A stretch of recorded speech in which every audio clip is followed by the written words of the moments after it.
समाज की आवश्यकता के अनुरूप उस प्रकार की व्यवस्था देनी पड़ेगी। और ये आदरणीय प्रधानमंत्री जी का विजन है, उनका मार्गदर्शन है कि प्रदेश, उत्तर प्रदेश में भी हर जनपद में एक मेडिकल कॉलेज बन सके।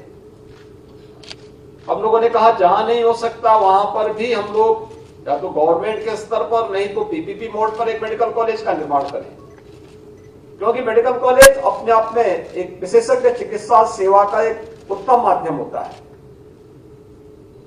और इस सदी की सबसे बड़ी महामारी के दौरान हमने देखा, जिन जनपदों के बारे में हम सोचते थे कि कैसे यहां कार्य होगा, उन जनपदों ने भी जब एससीपीजीआई से, केजीएमयू से और आरएमएल से हम लोगों ने उन्हें टेली कंसल्टेशन के साथ जोड़ा, वर्चुअल आईसीयू के साथ जोड़ा, मुझे देख के आश्चर्य हो रहा था कि वह भी उतना ही अच्छा कार्य कर पा रहे थे जितना अच्छा कार्य हमें यहां देखने को मिलता है। मेधा की कहीं कमी नहीं है, केवल उन्हें मार्गदर्शन की आवश्यकता है, सही रास्ता दिखाने की आवश्यकता है। और ये वही उत्तर प्रदेश है जिसके बारे में लोग कहते थे यहां नहीं हो पाएगा, यहां मेडिकल कॉलेज नहीं बन पाएगा। आज कैसे बन गए? हर जनपद में एक मेडिकल कॉलेज बन रहा है, हर जनपद मेडिकल कॉलेज के साथ एक नर्सिंग कॉलेज भी बन रहा है, पैरामेडिकल का भी संस्थान वहां पर खड़ा करने की तैयारी हो रही है। क्वालिटी कंट्रोल के लिए क्वालिटी क्यूसीआई को उसके साथ जोड़ा गया है और वह निरंतर इस कार्यक्रम को आगे बढ़ाने का कार्य कर रहा है। ये परिणाम आज उत्तर प्रदेश के अंदर देखने को मिल रहा है, उसकी सराहना हो रही है। जो कार्यक्रम हमने यहां उतारा, आज उसको भारत सरकार ने पूरे देश के अंदर लागू करने के लिए कहा है। मिशन ग्रामीण के अंतर्गत जो कार्यक्रम उत्तर प्रदेश ने अक्टूबर 2022 में यहां लागू किया, आज पूरे देश के अंदर उसको लागू करने की कवायद प्रारंभ हो गई है।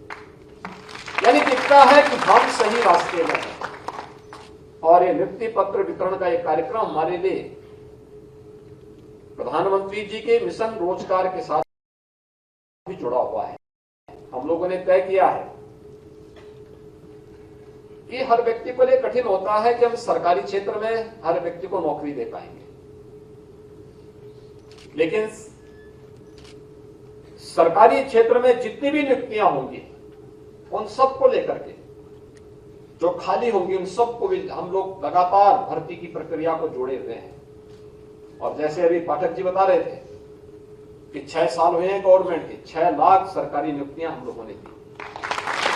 लेकिन 6 लाख नियुक्तियों के साथ साथ हर वर्ष पिछले 6 वर्ष के दौरान हम लोगों ने 12 से 15 लाख निजी क्षेत्र में भी नौकरी की संभावनाओं को वहां विकसित किया और उसके लोगों को वहां नौकरी और रोजगार। आप अनुमान कर सकते हैं कि उत्तर प्रदेश, हम लोग जब आए थे 2017 में, अनएम्प्लॉयमेंट यूपी का 19 के आसपास था, पर आज लोग इस बात को लेकर आश्चर्यचकित होते हैं कि आज यूपी का जो अनएम्प्लॉयमेंट रेट है वह 3 और 4 के बीच में है। 3 और 4 रोजगार की संभावनाएं, नौकरियां बनी है। दूसरा, पारदर्शी तरीके के साथ हर व्यक्ति को नौकरी की संभावनाओं के साथ जोड़ने का कार्य भी किया गया। कोई भेदभाव नहीं, अगर योग्य है उसको उसका अधिकार मिलना चाहिए, उसे वंचित नहीं करना चाहिए। किसी भी प्रतिभा को उसकी जाति, उसके मत, उसके मजहब के आधार पर उसके साथ भेदभाव होना इस समाज के साथ भेदभाव है और समाज के विकास को बाधित करने जैसा। और पिछले 6 वर्ष के अंदर आपने देखा होगा कितनी भी नियुक्तियां हम लोगों ने की हैं, बड़ी बड़ी नियुक्तियां की। अकेले उत्तर प्रदेश पुलिस में 1,64,000 से अधिक भर्तियां हमने की और कोई उंगली नहीं उठा सकता, कोई उंगली नहीं उठा सकता। बेसिक शिक्षा परिषद में 1,26,000 शिक्षकों की भर्ती हुई, कोई उंगली नहीं उठा सकता। माध्यमिक शिक्षा में 40,000 से अधिक भर्तियां की, कोई उंगली नहीं उठा सकता। उच्च शिक्षण संस्थानों में, टेक्निकल एजुकेशन के संस्थानों में, स्वास्थ्य विभाग में, उत्तर प्रदेश लोक सेवा आयोग, अधीनस्थ सेवा चयन आयोग या उच्चतर शिक्षा चयन आयोग हो या माध्यमिक शिक्षा चयन आयोग, इन सभी में नियुक्ति की प्रक्रिया को पूरी पारदर्शी तरीके के साथ संपन्न करने का कार्य हुआ है। और जिसके कारण तात्कालिक रूप से कोई व्यक्ति कोर्ट में गया होगा, कोर्ट ने मेरिट के आधार पर सुनवाई करके अंततः फैसला हमारे पक्ष में किया है, हमारे आयोग या बोर्ड के पक्ष में किया है। और परिणाम है कि हम लोगों ने 6 लाख से अधिक नियुक्ति की प्रक्रिया को अब तक संपन्न किया है।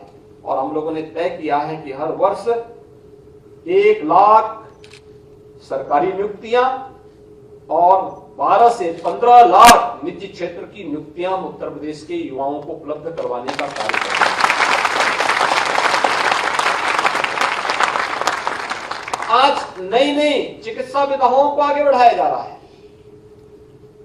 जब हम ग्लोबल इन्वेस्टर समिट कर रहे थे तो उस समय हमारी टीम, मंत्री समूह की टीम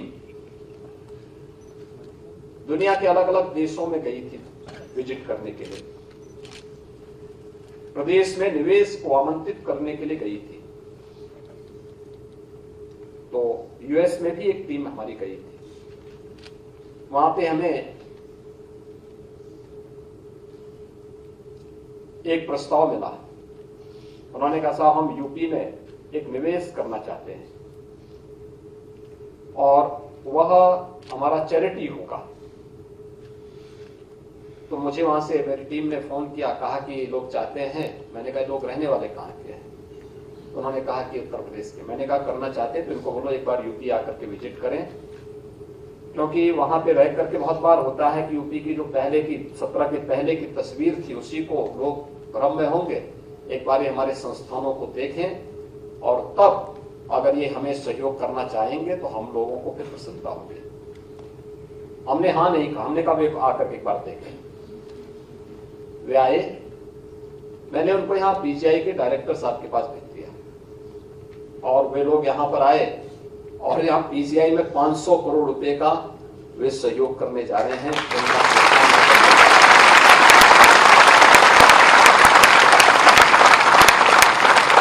यानी कि उत्तर प्रदेश में लोगों को विश्वास नहीं होता था।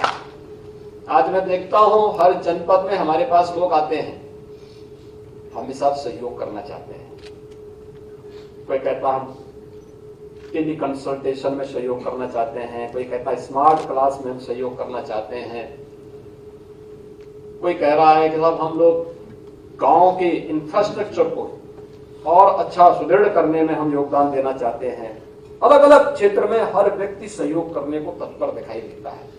ये चीजें दिखती हैं कि पहले हम सहयोग नहीं लेना चाहते थे, आज सहयोग ले रहे हैं तो उनको दिखता है। जब हमने स्वयं अपने सामर्थ्य से कुछ किया है तो सहयोग देने वाला भी कहता है कि साहब जहां हम करने जा रहे हैं अच्छी जगह है और ये इसका सबसे सार्थक होगा कि पैसे का सही सदुपयोग ये लोग कर पाएंगे।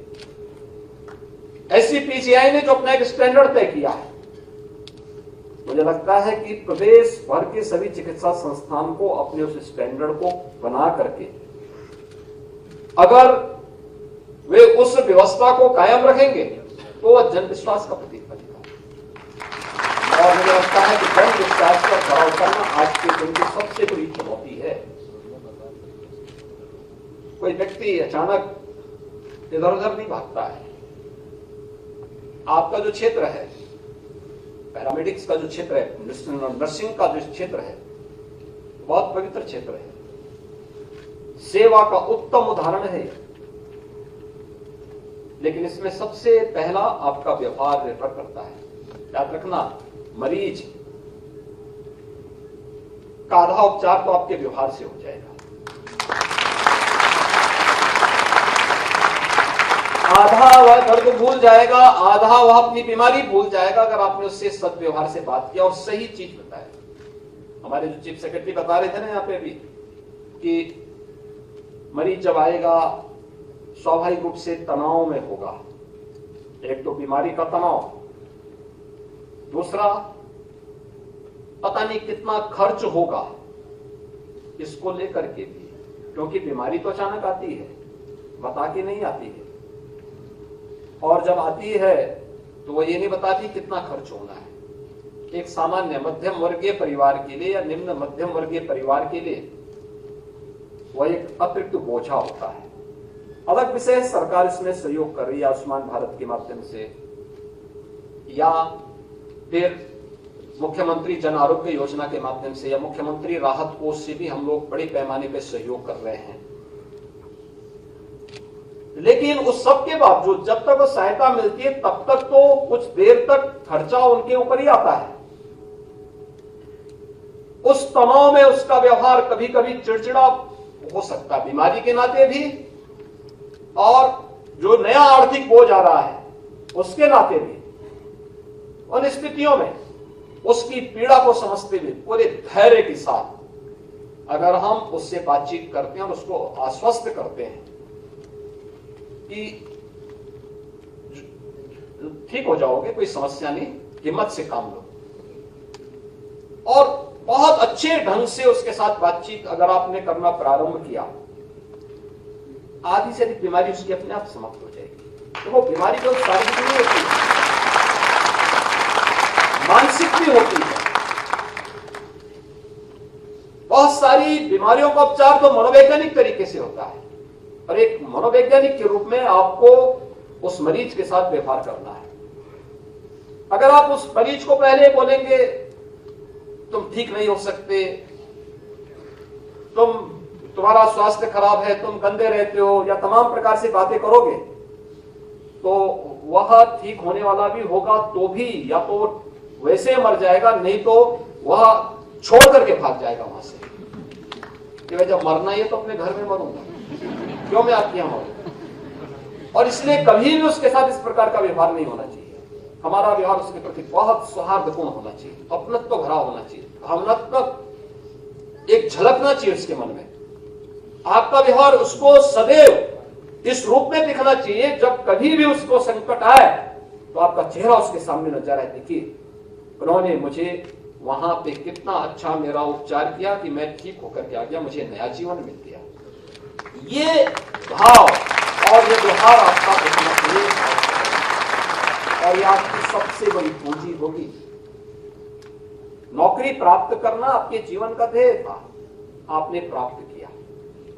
आपको एक प्रतिष्ठित संस्थान मिल रहे हैं, SCPGI, RML, सिपाही आयुर्विज्ञान संस्थान या गवर्नमेंट मेडिकल कॉलेजेस में आपको जगह जगह आपको नौकरियां मिल जाएंगी, मिल गई हैं, आप काम करेंगे। आपको एक अवसर है इस क्षेत्र में अपने को बेहतर साबित करने का, लेकिन उसकी प्राथमिकता होगी अपने क्षेत्र में कार्य की दक्षता के साथ साथ कोई चीज नहीं आती है अपने सीनियर से पूछिए, कोई दिक्कत नहीं, लेकिन अपने व्यवहार को ठीक रखना, विपरीत परिस्थितियों में भी धैर्य नहीं खोना, और विपरीत परिस्थितियों में भी धैर्य न खो करके आप अगर कार्य करते हैं तो आप अपने क्षेत्र के साथ भी न्याय करेंगे, चिकित्सा व्यवस्था के साथ भी न्याय करेंगे, और स्वाभाविक रूप से आपकी प्रतिष्ठा अपने संस्थान में भी बनेगी, और एक आम मरीज भी आपके प्रति विश्वसनीय बना रहेगा, सदैव बना रहेगा। और इसीलिए आपकी सबसे बड़ी जिम्मेदारी बनेगी कि अब आपको अपने आप को साबित करना होगा, और उस दृष्टि से जहां भी चिकित्सा संस्थान आप लोगों को अपनी ड्यूटी देता है, पूरी तन्मयता के साथ, पूरी प्रतिबद्धता के साथ वहां पर कार्य करते हुए उत्तर प्रदेश की चिकित्सा व्यवस्था को बेहतर करने, भारत को हमें आरोग्यता के संपूर्ण लक्ष्य को प्राप्त करने में योगदान देना है, तो सबसे बड़ी आबादी के राज्य में हमें इस लक्ष्य को पहले प्राप्त करना होगा। देश की आबादी का यानी 17-18% लोग तो उत्तर प्रदेश में निवास करते हैं, इतनी बड़ी आबादी यूपी में है, और यह देश के अंदर विभिन्न मानकों को तय करती है और उस दिशा में हमारा प्रयास होना चाहिए कि उनमें हम भी अपना योगदान दे सकें। एक नागरिक के नाते, स्वास्थ्य विभाग के एक अभिन्न हिस्सा होने के नाते, चिकित्सा शिक्षा विभाग के अभिन्न हिस्सा होने के नाते, एक चिकित्सा संस्थान का अभिन्न हिस्सा होने के नाते अपने चिकित्सा संस्थान की छवि को ध्यान में रखते हुए हमें उस मानक पर अपने आप को खरा उतारने के लिए तैयार करना होगा। मुझे बहुत प्रसन्नता है कि मैं देख रहा था आरएमएल के यानी 16 वर्षों के बाद, 16-17 वर्षों के बाद पहली बार वहां भर्ती की प्रक्रिया हुई है। 430 स्टाफ की वहां भर्ती की प्रक्रिया यानी सरकारें आती गई, बनती गई, बिगड़ती गई, लोग भूल ही गए कि ये आरएमएल भी उत्तर प्रदेश में है। मैं अक्सर देखता था वहां पे, अक्सर मेरे पास शिकायत आती थी, लेकिन अच्छा हुआ ये भर्ती की प्रक्रिया को सकुशल ढंग से आगे बढ़ा करके इसको पूरा किया गया। पीजीआई में भी या आयुर्विज्ञान संस्थान से कई हमारे गवर्नमेंट मेडिकल कॉलेजेस हैं और अभी तो ढेर सारी और नियुक्तियां होने जा रही है। मुझे लगता है 55 से 60 हजार नई नियुक्तियों की प्रक्रिया से के साथ चिकित्सा शिक्षा विभाग पूरी तत्परता के साथ इन प्रक्रियाओं को समयबद्ध तरीके से आगे बढ़ाने के लिए, क्योंकि हमारे जो नए मेडिकल कॉलेजेस आ रहे हैं कुछ इस सत्र में प्रारंभ होंगे, कुछ अगले सत्र में प्रारंभ होंगे, इन सब में प्रक्रियाएं बढ़नी है, तो चीजें आगे बढ़नी है। आप में से बहुत सारे ने बीएससी नर्सिंग किया होगा, आप बीएससी नर्सिंग तक इसी में मत रखिए, एमएससी नर्सिंग के लिए आगे प्रयास करिए और ज्ञान को जितना विस्तार दे सकते हैं देने के लिए तैयार रहना चाहिए। और आपके पास तो चिकित्सा संस्थान है, आपको दोनों प्रकार से अपने आप को जोड़ना होगा। मैं मेडिकल एजुकेशन से भी कहूंगा कि बीएससी नर्सिंग के बाद उन्होंने प्रारंभिक जानकारी ले ली है, एमएससी के लिए आवश्यक नहीं कि रेगुलर क्लास करें, सायकालीन सत्र में उनके लिए अलग से क्लास करें, कुछ वर्चुअल क्लासेस की व्यवस्था करें, जिससे उनकी तैयारी सर्विस के साथ इसके साथ हमें तकनीक का भी उपयोग करना होगा, क्योंकि बाहर परिवार महंगी फीस देने में सक्षम नहीं होता और फिर एक समय के बाद हर बच्चे की कोई तमन्ना रहती है कि मैं अब अपने माँ बाप पे क्यों आश्रित रहूं, अपने पैरों पर खड़ा होकर के कमाऊंगा, फिर अपनी पढ़ाई को जारी रखूंगा।